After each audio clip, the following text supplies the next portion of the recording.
Are we happy to begin, Emma? The recording has started, Chair. Well, thank you. Well, good evening, members. Welcome to the digital meeting of the Democratic Services Committee being held on Microsoft Teams on Thursday, the 17th of March. Just to confirm that this meeting has been recorded and made available via our council's website, except for discussions that involve confidential exempt items. Therefore, images and audios of those individuals present or speaking will be publicly available to all via the recording. If members lose connection during the meeting, please make every effort to attempt to reconnect. However, the meeting will continue as long as we remain quorate. Committee services staff are available and will help and assist you if necessary. Can I remind members to please mute their microphones but leave their cameras on? And can I please ask officers that their microphones and cameras are turned off until they're invited to speak? Any votes will be taken via Microsoft Forms. So the agenda item 1, apologies for absence.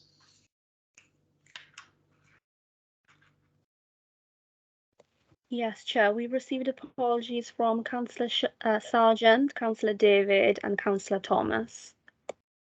Thank you very much. Agenda item 2, declarations of interest. Councillors and officers are reminded of their personal responsibility to declare any personal or prejudicial interest in respect of any item of business on this agenda, in accordance with the Local Government Act 2000, the Council's Constitution and the Code of Conduct for both councillors and officers. Please use the hands up function to indicate if there are any declarations.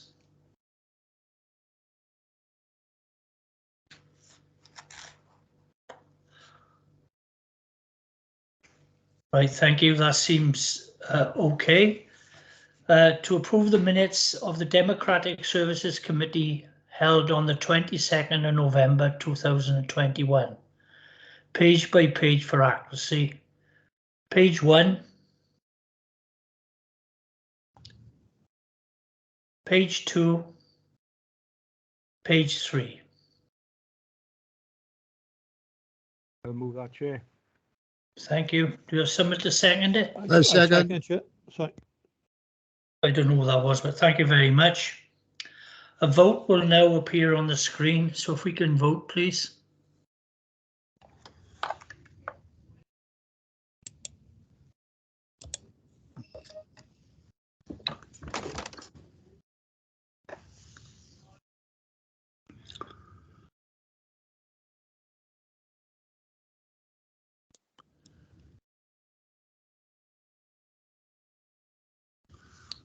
Is that everybody? Everybody happy? Have they been able to vote? Councillor Whitcomb has his hand up, Chair. Sorry. Yeah, I don't think I vote on this, Chair. I think I'm here as an observer from the Cabinet. Okay, well, thank you very much, Councillor Whitcomb. Well, that's carried. It is. Yeah, Chair, in spite of your invitation for members to switch their cameras on, we seem to have a lot of shy members this evening. Not quite sure why. Thank you, Councillor Mann. We got one or two more. The response for that was 82% for, 1 abstention. So that is carried. Thank you very much. Yeah, just to clarify, Councillor in charge, I abstained because I wasn't at the last. Okay, that'll be noted, Councillor Childs. Item number 4, members' induction, and I will ask Emma Sullivan to introduce the report. Thank you very much. Thank you, members. The report before the committee this evening outlines the members' induction programme for 2022.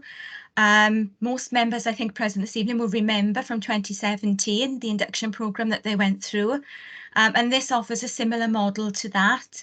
It's based on a combination of recommended, mandatory, and then wider induction sessions. But following feedback from the last induction process, we've made this one slightly more practical rather than theoretical in nature, because members, on the feedback that we received in 2017, felt that they wanted more on-hand information from officers. So we've made some sort of welcome to the communities directorate, welcome to the social services directorate, and welcome to the corporate services directorate sessions where members can meet heads of service, corporate directors, and those that provide the services within that directorate. It is quite intense, but as members know, there's an awful lot to take on very quickly in order to get members up and running and feet on the ground as quickly as possible. I don't intend to go through the induction programme fully unless members would like me to. I'm happy to share my screen, but I'll take any questions that members have, and we would be seeking your recommendation for its approval by council. Thank you.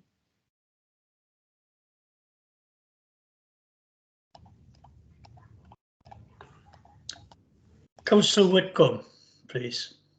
Thank you, Chair. It's just a quick question, Emma.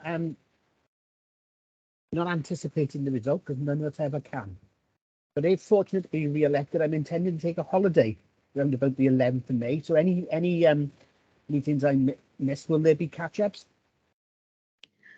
What we're aiming to do, not that I'm suggesting for 1 minute that you attend on your holidays, but we are offering the sessions as multi-locational.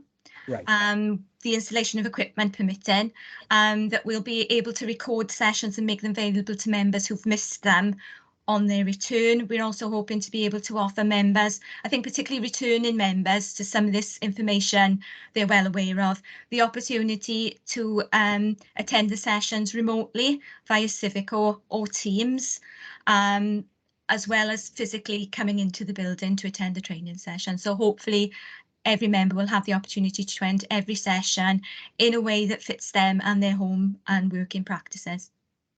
Thank you, Emma. Thank you very much, Chair. Thank you, Councillor Whitcomb. Do we have any other? Oh, Councillor Mann, sorry. Thank you, Chair. I mean, the programme looks very comprehensive as usual, and I'm quite happy to propose that we accept it. But you mentioned obviously the opportunity to join in various ways, Emma, including the way we're doing this now.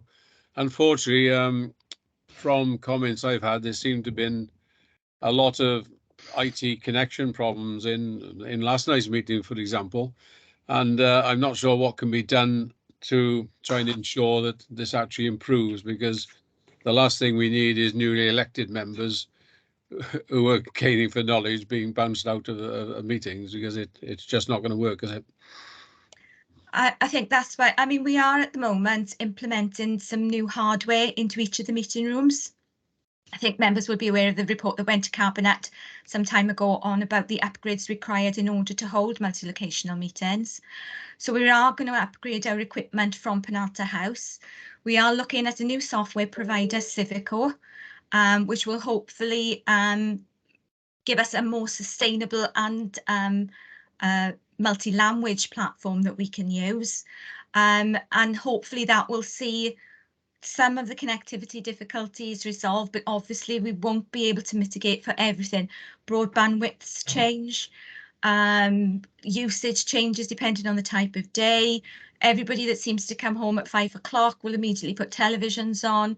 Family members will start streaming various software applications, and this all has an impact on your connectivity issues and your availability to connect with a good solid connection. There's not a lot we can do about that, but we are trying new platforms and we are trying new ways to try and help improve this, as well as giving members more training on what to do when things go wrong. I was related one comment to one of my colleagues that was made by BT, that the quality of the equipment in his particular house is not as good as it might be.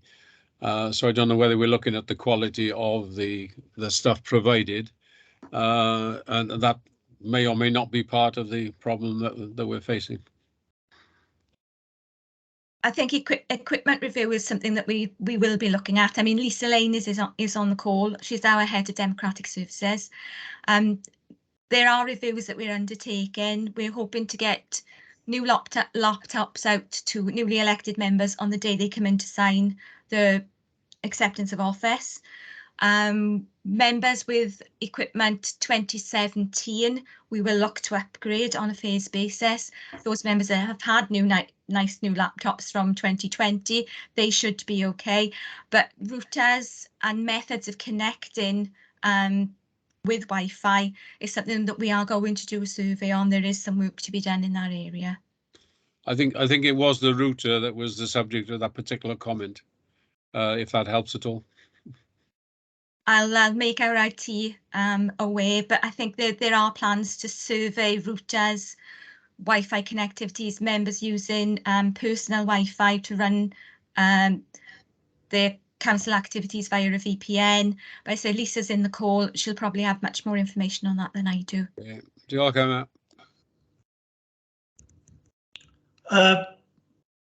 Councillor Bevan, would you like to come in, or shall I ask Lisa Lane to come in first? I give way to the lady or woman. Sorry, can't call them ladies these days, can you? Thank you, Chair. thank you. Only just a quick update, really, that we are in discussions with IT. IT were, considering all options. They were preparing a paper because obviously it's their area of expertise, routers, and how we deal with members' connections going forward. So that's something we will be discussing with colleagues in IT over the coming months, and obviously we will report back to members then as to the outcome of those discussions.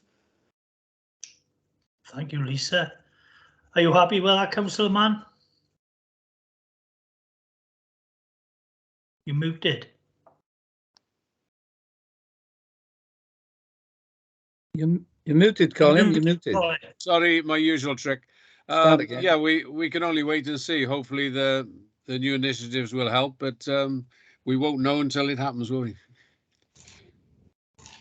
Thank you. Councillor Bevan and then Councillor Hussey. Okay, thanks, Chair. I just frantically looking through the information that Emma has put up on the screen. I'm just wondering whether training in the use of this IT equipment is mentioned there. It really should have a section of its own. I'm not saying that people coming in will not know how to use it, but some people may be coming in and not particularly familiar with the way the system works or the way the individual machines work. So I think, there's so many things on these machines which even I'm finding out now, which I never knew about because I never had a proper training session with many years ago. So I was just wondering what sort of training is going to be there for individuals on the machines to make sure they're familiar with the way they work. If I can bring members' attention to the session on Tuesday, the 17th of May at 2 p.m. and 5 p.m. That's member support and working in a digital environment. We plan to use our session to go through how members will work digitally. Each of these sessions, because we're holding them in, if you like, in a dual way, physically and remotely, will offer members the opportunity to practice using these software systems. So hopefully they'll all fit in together, and by the time we get to the AGM, members will have a good understanding of how different things operate. But our intention is to look at Microsoft Office, meeting requests, using the ModGov app, meeting packs, how to use the Zoom function on meeting packs if you've got something that's on a small font, how to enlarge that, how to make it easier to read online, how to manage your screen preferences so you can make a screen brighter or you can change the screen quality, how to change backgrounds if somebody has dyslexia, to change a background from white to yellow to make it more accessible for them. We're also going to look at multi-locational meetings, how you will receive the links for those meetings, the best ways to connect to the meetings, how the hands up works, how the messaging works, how the chat works, We'll also be using it to look around the CCBC website, what information is contained there, what's on the intranet and how to use the members portal. So we're going to look at that session as a way to get members fully interactive with working in a digital environment. And also, I don't know whether if members are aware, but I circulated a questionnaire earlier today, or a link to a questionnaire earlier today. And one of the sessions that I've asked for members' views on is IT training, what you would like to see there, whether you're happy with Microsoft, if you want more training with Word, with Teams, on Outlook. So if you can respond to that questionnaire, that will be brilliant, because that will inform the training that we then put together that follows this induction programme into 2023, where we can really bring members along and help to hone their skills, their digital awareness, their technical abilities as they get to grips with the role of a councillor. Because obviously for a newly elected member and returning members, there's an awful lot to balance here. You know, newly elected members will be facing constituency work for the first time, approaches by the public, getting used to the committee cycle, speaking at meetings, how to handle all that and balance all that with their work-life balances is going to be incredibly challenging. So whatever we can do to make your digital working, your home working, your councillor working easy for you, we will do that, and we'll look to do that extensively through the members' support and training mechanisms in 2023.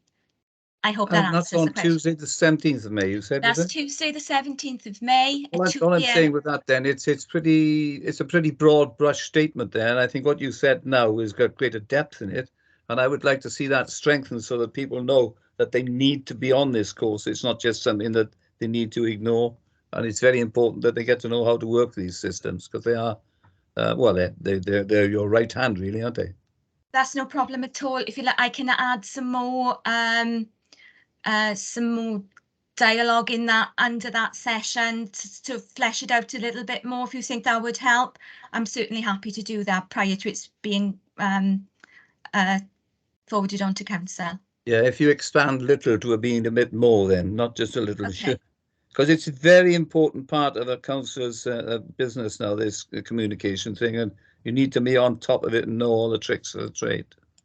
No problem at all. I'll flesh that out on the Tuesday the 17th section of the induction programme, so it details a little bit more in depth of what we'll be providing on that day. Thank you, Emma. Thank you, Councillor Bevan. Councillor Hussey, please. Thank you, Chair. I know that Emma did run quite a good training course back, I know, perhaps 2 years ago, or 18 months even, and it wasn't very well attended for people who really should have attended the training session, because it was very interesting.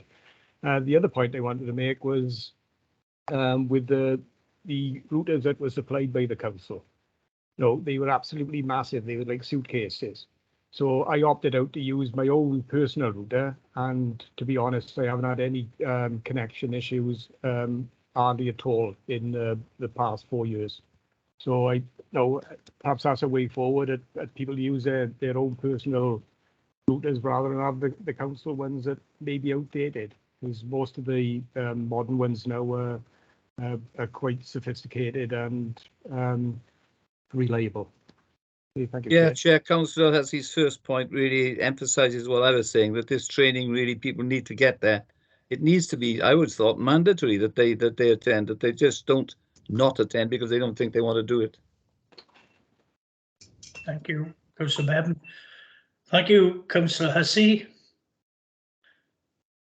I can't see any more indications, any hands up. So if we could please, could we go to the recommendation of 3.1 in the report and ask to consider and note the induction programme as detailed in Appendix 1 of the report and recommended for approval to council.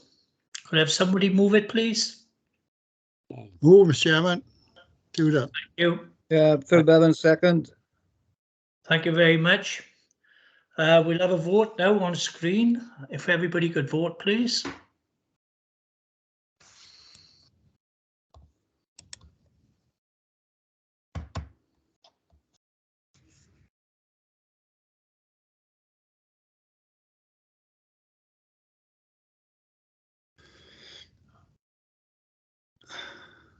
I think, is that everyone okay? Was everybody able to log in? Yeah.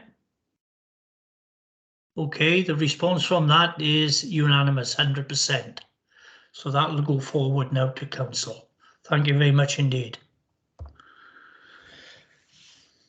Item 5 is changes to the family absence and protocol for members of local authorities. This will be introduced by our Deputy Monitor Officer, Lisa Lane. Thank you very much, Lisa. Thank you, Chair. Thank you, members. Members, you will note from the report that it advises members of the changes to the family absence protocol for members, which is contained in Part 5 of our Constitution currently. And it increases the amount of paid absence a member is entitled to receive in respect of adoption leave. Members may recall Welsh Government consultation was undertaken at the end of 2020 seeking views to increase the adopter's absence from 2 to 26 weeks. And this was unanimously supported by those who responded to the consultation. And as a result, the family absence regulations made in 2013 were updated to increase the adopter's absence from 2 weeks to 26 weeks. So it mirrors the period of absence for maternity leave. In Appendix 1 to the report, members will note in bold italics the changes have been incorporated into the protocol, which I hope are self-explanatory. And members are asked to note these changes and to note that the Head of Legal Services and Monitoring Officer will seek approval to substitute the existing protocol with this new protocol into the Constitution. Members, I hope that's sufficient information from me, but I'm happy to take questions. Thank you. Do we have any questions for Lisa, please? Any hands up on this? No, everything's okay. So I think what we'll do then, if we can go with the recommendation of 3.1 of the report and ask to note the content of the report and the changes made to the family absence for members and local authorities protocol are set out in Appendix 1. And note that the report will be presented to Council where it will seek approval for the Head of Legal Services and Monitoring Officer to amend the Constitution by submitting the existing protocol with an amended version attached. Could I have somebody move that, please? Move it, Chair. Thank you. Could I have somebody second it? Second that, Chair. Thank you very much. We'll go to the vote on screen now then, please.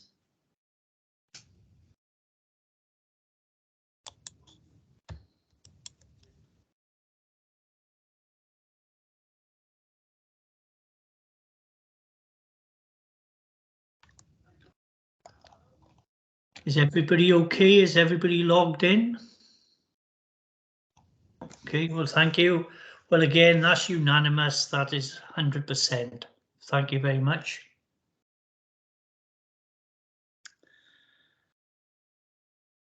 We go to agenda 6 now, which is sorry, Chair, could I come in there? Just a question to Lisa. Of course you can. Some time ago, many years ago, there was a payment for carers. If a councillor had to come up to a meeting and he was responsible for looking after a child, he could pay a carer. Is that still active? Yeah, Councillor Bevan, there is a provision in the Independent Remuneration Panel for Wales report, which is a contribution to the cost of care and allowances. So there is a very lengthy section in there as to what members can claim for. I can recirculate that to members and draw that paragraph to your attention. I just recurred there's one occasion where one of the members was actually paying his wife to look after his children. And I don't know whether that's allowable. I don't know whether that was resolved. There's specific provisions in the report, but I can certainly circulate them for members. Okay, thanks very much. No problem. Thank you, Chair. Thank you, Councillor Bevan. Thank you, Lisa, for coming back in there. Thank you very much. If everybody's happy now, we'll move on now to agenda item 6, which is a verbal update on the outcome of a poll on members' provision for mobile phones. And again, that's back to you, Lisa. Thank you. Thank you, Chair.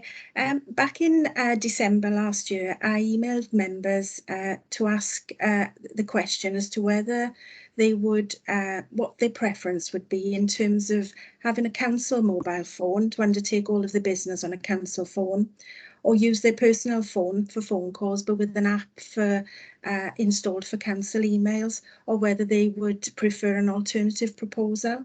I had 32 responses. Some members give two sort of responses in their reply. 11 members expressed other options, if you like, an alternative proposal, which was that they were happy to use their own mobile phone or their own landline, or that they had a separate phone for council business themselves, or they didn't choose either option. 16 members expressed a preference for the app on their personal phone. One member expressed a preference or a possibility for a dual SIM. And then 7 members then expressed a preference for a council phone, with one qualifying that this would be a preference post-election, but currently a preference for the app. So generally there wasn't an overwhelming appetite for the provision of council phones, although the app whereby members can access their council emails on their own phones seemed to be a very popular choice. So that may be something that we can look to discuss with members post-May elections. Thank you very much, Lisa. Councillor Bevan? Yeah, Lisa, sorry, yeah. I broke my leg about 2 years ago, very unfortunate. I was sober, I fell down the stairs and broke my leg. And I was stationed down in Cardiff with my elder daughter, who insisted that I stayed with her for about 2 months. And I bought myself a laptop, and Nichelle Riley came down to Cardiff and put an app on there that I could use. And it was very useful, of course, for those 2 years. When I came back to Caerphilly, I could either use it at home for Zoom meetings, or I could use my council one, which is at my office shed or den at the end of the garden, for Microsoft Teams. And it was working well. And then about 4 or 5 weeks ago, it was removed from my laptop, is it? So I don't know why that was done, because it was very useful. So are we talking about the same app? No. No, this is for emails. This is for access to your council emails. That's what this was. Right. It may be then. I'm not why sure. did they take it off if we want to put it back on? Right. I'm not sure why that happened, but I can certainly make some inquiries with IT. I know some members of this committee actually have the app already installed on their phones, so I'm unsure as to why that's happened, but I can certainly make some inquiries for you. If you have a word with Nichelle Riley, because she was trying to get me back on and she couldn't understand why. And when she contacted IT, they said, oh, we've stopped that now. We don't do it anymore. Right, okay. But you could get back to me on that because it was very useful. Yeah, I will do. Thanks very much. Thank you, Chair. Thank you very much, Councillor Bevan. Thank you, Lisa. Thank you for your contribution there. I think that concludes our discussions. If there's anybody else would like to make a contribution? No? Well, thank you very much. And that concludes our meeting for this evening. Can I thank every one of you for joining, and please keep safe. Thank you very much.